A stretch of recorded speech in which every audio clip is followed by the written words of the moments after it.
세상은 이쁘고 잘생긴 사람들이 잘 나가는 겁니다. 네, 그래서 여러분들이 이제 제 얼굴을 보고 제가 하는 말을 다 믿는 겁니다.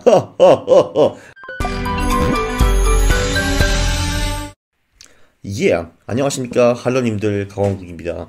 투자를 망치는 심리적 편향 40여 개 총정리, 벌써 4탄에 도달했습니다. 인간의 멍청함은 정말 해도 끝이 없습니다. 야, 저도 이 시리즈 이제 슬슬 끝내고 싶은데 끝낼 수가 없네요. 네, 일단 복습을 하면은 우리 수익을 갉아먹는 패턴은 두 가지로 나눠집니다. 인지오류, 감정적 편향. 인지오류라는 거는 사람이 모든 정보를 컴퓨터처럼 분석할 수 없기 때문에 지름길을 찾게 되는데 그 지름길을 찾는 방법에서 맨날 똑같은 에러가 발생한다. 뭐 이런 게 있고요. 그리고 감정적 편향은 우리는 아무래도 고통을 피하고 자존심 세우고 이런 거를 좋아하는 동물이기 때문에 그거를 하면서 또 이제 투자에 치명적인 에러가 생긴다. 뭐 이런 겁니다. 지난번 3탄에서는 감정적 편향의 중요한 이유는 우리가 나는 참 잘난 사람이야 호호호 하는 쓸데없는 그 근자감, 자존심이 있어서 이제 생긴다라고 배웠었고요. 감정적 편향의 파티는 오늘도 계속됩니다.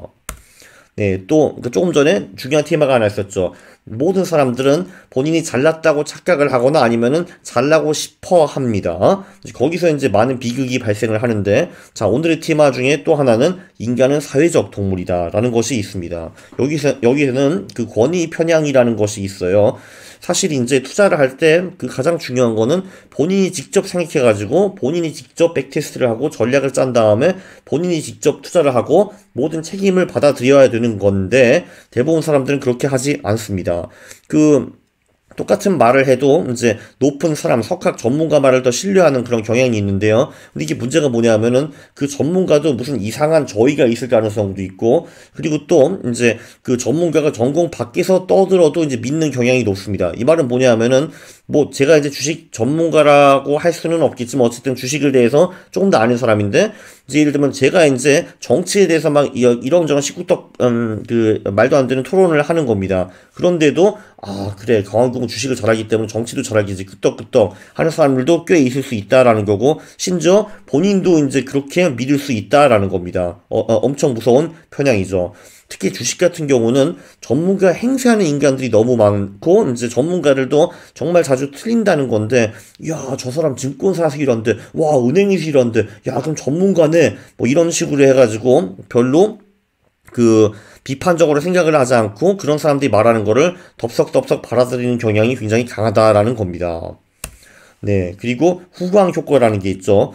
보통 이제 사람들은 한 사람의 좋은 나쁜 점 하나만 가지고 인간 전체를 판단하는 그런 경향이 있다라고 합니다. 여기서 이제 문제가 뭐냐면은 당연히 가장 뚜렷이 드러나는 점은 바로 우리의 외모라고 볼 수도 있죠.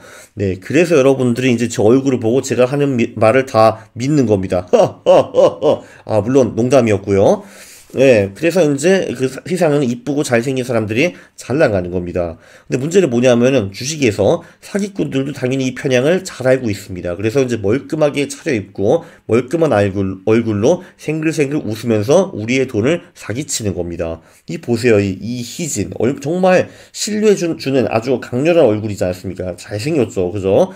이 사람이 물론 희대 사기꾼입니다. 근데 이제 갑자기 이런 아저씨가 가지고 Hello, I'm the greatest man on stocks 하면서 이제 주식 추천을 하면은 저 새끼 정말 못생겼네 에이 하면서 이제 안 믿는 그런 경향이 있다라고 합니다. 참고로 이 사람은 제가 구글에서 The ugliest man in the world, 세상에서 가장 못생긴 사람을 쳐보니까 이 사진이 나왔습니다. 네, 3번. 한국에서 특히 이제 심한 편향인데요. 이제 호감 효과입니다. 라이킹 효과라고도 하는데, 한마디로 내가 좋아하는 사람의 말은 다 맞아라고 이제 받아들이는 겁니다. 왜 한국에서 이게 심하냐면은, 특히 정치 쪽에서 그걸 제가 많이 느꼈어요. 이제 제가 보면은 이제 저도 정치 성향이 있지만, 이제 제 성향 랑 맞는 이제 그 정치인들도 뻘짓을 제가 보기에는 되게 많이 하거든요. 반대로 반대쪽에서 가끔 제대로 된 일을 하는 경우가 있습니다. 그러면 물론 이제 제가 반대쪽을 싫어하긴 하지만 걔네들이 잘한 거는 잘한 거잖아요. 이렇게 인정을 하면 되는데, 근데 이제 한국은 되게 어거지로 그건 저놈이 했으니까 나쁜 거야 하면서 어거지 논리를 만들어가지고 왜 저 사람이 한 게 쓰레기인지 증명을 하고 이런 거를 많이 하는 것 같더라고요. 네, 그래서 이제 내가 좋아하는 사람 말은 전부 다 이제 무조건 믿고 내가 싫어하는 사람의 말은 전부 다 쓰레기다. 이런 식으로 생각하는 경우가 많은 것 같습니다. 근데 이제 어떻게 이제 호감을 불어일으키냐. 이게 여기서도 매력적 외모가 물론 매우 중요합니다. 사람은 기본적으로 이제 잘생기고 이제 이쁜 사람들을 좋아하기도 있고요. 그리고 뭐 고향, 학교, 성격, 취미 이런 게 이제 나랑 비슷하면은 나는 보통 그 사람을 좋아하게 됩니다. 그리고 상대방이 나를 좋아하거나 좋아하는 척을 하면은 저도 그 사람을 좋아하게 되는 거죠. 이 호감이라는 게 원래 그렇지 않습니까? 근데 문제는 당연히 사기꾼들도 이 편향을 매우 잘 알고 있습니다. 네, 그래가지고 당연히 이제 매력적 외모를 가지고 우리를 좋아하는 척 하면서 이제 우리 돈을 훔쳐가는데요. 우리는 이런 사람들을 덥석덥석 믿을 가능성이 매우 높다는 겁니다. 그래서 조심해야 합니다. 네, 참고로 이제 어떤 잡지에서 이 사람이 뭐 호감형 1위래나 뭐 그렇던데요. 뭐 김사랑이라는 사람이라고 하네요. 네, 그리고 이제 그룹 효과라는 게 있습니다. 아무래도 인간은 사회적인 동물이기 때문에 회사에서 아마 이런 일을 굉장히 아마 자주 보셨을 겁니다. 버스가 와가지고, 그래, 우리 이제 이렇게 하는 것인가 하면 전부 다, yes, yes, sure, agree, agree 하고 있는데 생각하는 거는, 안 돼, 우리 X되었다. 아이고, 이런 쓰레기 같은 아이디어가 있나. 이런 식으로 생각하면서, 그래도 이제, 여기서 이제 딴지를 걸고 깽판을 치면 민망할 것 같으니까 대부분의 사람들은 이런 환경에서는 그냥 yes, yes 하는 경우가 많습니다. 특히 극단적으로 가면 이제 나치들, 개인이 단체가 되면은 정말 개또라이 짓도 서슴없이 하게 되는 겁니다. 자, 여기서 중요한 건 무엇이냐. 절대로 그래서 주식은 단체 사업이 되면 안 되는 겁니다. 투자는 절대, 무조건 혼자 해야 하는 겁니다. 딴 사람들과 한 그룹이 되면은 문제가 이상하게 돌아갈 가능성이 매우 높습니다. 네. 또 이제 다음 테마로 넘어가면은 우리는 사실 논리보다는 스토리텔링이 약한 이제 그런 동물입니다.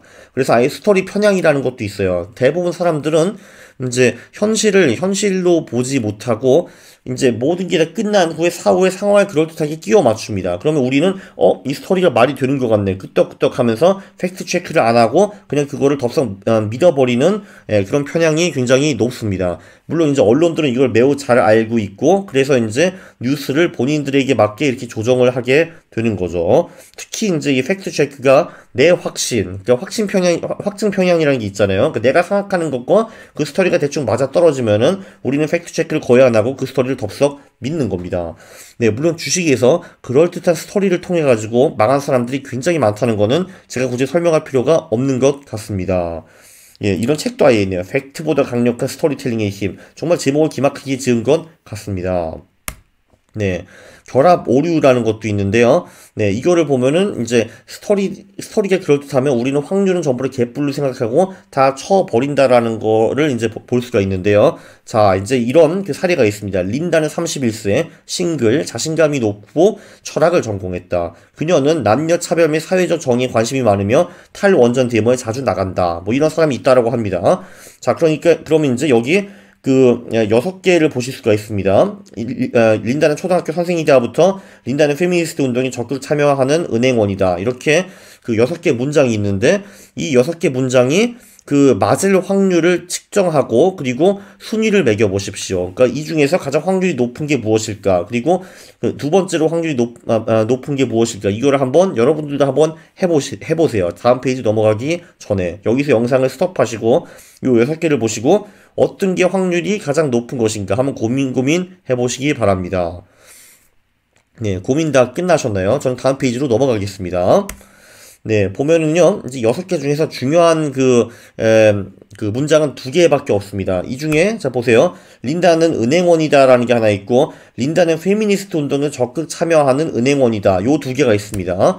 예, 물론 당연히 이 중에서 더 높은 확률은 1번입니다. 왜냐면은 이제 은행원이라는 집합이 있고 그 중에서 일부만 페미니스트 운동에 참여할 것 아닙니까? 그죠? 그래서 무조건 1번의 확률이 2번보다 높을 수밖에 없는데 이 테스트를 한 대다수의 사람들은 2번의 확률이 1번보다 더 높다라고 순위를 매겼습니다. 그 이유는 아마 뭐 이런 거겠죠. 뭐 남녀 차별과 뭐 사회적 정의에 관심이 많으면 뭐 탈원전 데모에 나간다 이런 걸 보면은 왠지 이제 린다는 페미니스트이고 그거를 적극적으로 표현하는 사람이다라고 이제 인지가 되게 되잖아요. 네, 그래도 당연히 1번 확률이 2번보다 높은 건데 이거를 무시하는 경우가 많은 겁니다. 자, 그래서 주식을 할 때는요. 스토리에 속해서 전 재산을 올인 하기 전에 통계적 백테스트를 먼저 굴리면 되는 겁니다. 이거 하면은 얼마 오래 걸리지도 않습니다. 그거를 한 후에 전 재산을 올인 해도 늦지 않은 겁니다. 그리고 우리는 스토리텔링 이런 게 너무 강해가지고 스토리가 전혀 없는 곳에도 스토리를 만들어내는 그런 이제 그 아름답지 않은 경향이 있습니다. 이거를 연상 편향, 그 영어로는 association bias라고 하는데 이상한 스토리를 알아서 만들어내는 겁니다. 뭐 예를 들면은 나는 노란색 셔츠를 입고 거래하면 늘 따더라 이런 패턴. 그리고 이제 그 데이터를 보고서 전혀 패턴이 존재하지 않은데 존재하는 것 같아가지고 패턴을 일부러 만들어내가지고 이상한 전략을 만들어내는 경우도 꽤 있습니다. 주식에서는 미신에 근거한 투자는 배가 망신의 원인이 됩니다. 실제로 유명한 투자자 중에서 다른 경우에는 맨날 똑같은 거를 먹었다라는 사람도 있고요. 그 징크스의 옷, 행운의 옷 이런 그게 있는 사람들도 굉장히 많다고 들었습니다. 네. 그리고 이제 이 앞에 있는 편향을 다 합치면은 이제 플랭크 교수와 운전기사 일화가 있는데요. 독일의 막스 플랑크라고 엄청나게 유명한 물리학 교수가 있고 이 사람은 1918년에 노벨상을 받았습니다. 그래서 아직도 독일에는 막스 플랑크 연구소라는 굉장히 유명한 연구소들이 꽤 있는데요.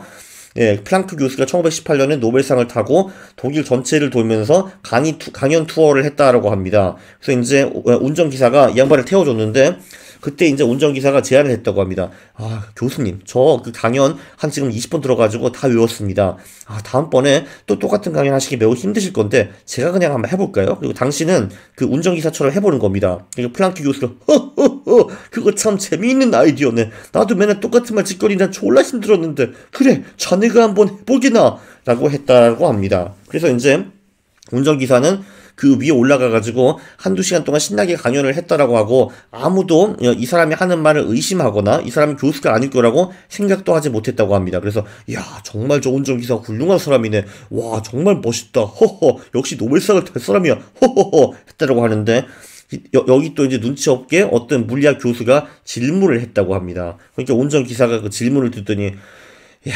아니 프랑크푸르트에는 말입니다. 좀 훌륭하신 분들이 많을 줄 알았는데 이런 수준 떨어지는 질문을 하다니 이게 도대체 말이 되는 겁니까? 이런 질문은 우리 운전기사가 답하면 될 것 같은데요. 해가지고 운전기사의 어떤 척을 한 막스 플랑크 교수가 답변을 했다라고 하는데 문제는 뭐냐면은 사실 주식에는 플랑크 교수 같은 사람들보다 이 운전기사 같은 사람들, 그러니까 여기저기서 어설프게 지식을 이제 가져와가지고 말빨로 이제 그럴듯하게 사기를 치는 사람들, 그러니까 저 같은 사람들이 훨씬 더 많습니다. 그러니까 정말 실력자보다는 사기꾼들이 훨씬 더 많다라는 거고요. 안타까운 거는 그 말빨, 우리가 스토리텔링이 약하기 때문에 이런 애들을 더 믿는다는 겁니다. 굉장히 가슴 아픈 일이 되겠죠. 네, 요약을 하면요. 지금까지 배운 거를 종합을 해보겠습니다. 지금 이게 우리가 이 투자를 망치는 심리적 편향 40개 총정리 이게 지금 4판을 지금 했거든요. 그리고 아직도 안 끝났습니다. 5탄에서도 몇 개 아직 남아있거든요. 근데 종합을 해보면은 지금까지는 그 보면은 정상적인 인간이라는 거는 수익은 짧게 손실은 길게로 합니다. 그리고 그 정상적인 인간은 분산 투자, 리스크 관리 그게 뭐요? 전혀 신경 안 씁니다. 올인을 하고 싶어 합니다. 왜냐하면은 본인이 잘났다고 생각을 하기 때문에 본인이 선택한 주식도 당연히 잘날 거라고 착각을 하는 겁니다. 그리고 사람들은 계속 이제 희한한 전망을 하게 됩니다. 그 전망이 계속 틀렸는데도 계속 전망을 하게 되고 계속 틀립니다.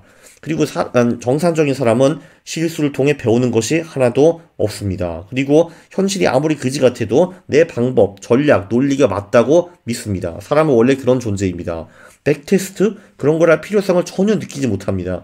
통계? 그딴 건 중요하지 않습니다. 내 감, 아름다운 스토리 이런 게 훨씬 더 중요한 거죠. 그리고 전문가나 권위 있는 사람의 말은 또 철석같이 믿고 잘생기고 멋진 옷 입고 말빨 좋은 놈들한테 사기를 당합니다. 네, 굉장히 암울하죠. 바로 이제 여기 나오는 요 모든 것이 정상인이라는 겁니다. 예, 그래서 이제 우리는 어떻게 해야 될 것인가? 어떻게 하면 이 거지 같은 두뇌에서 벗어나가지고 정상인에서 비정상인이 될 것인가? 그거를 제가 또 5탄에 좀 설명해 드리겠습니다. 감사합니다.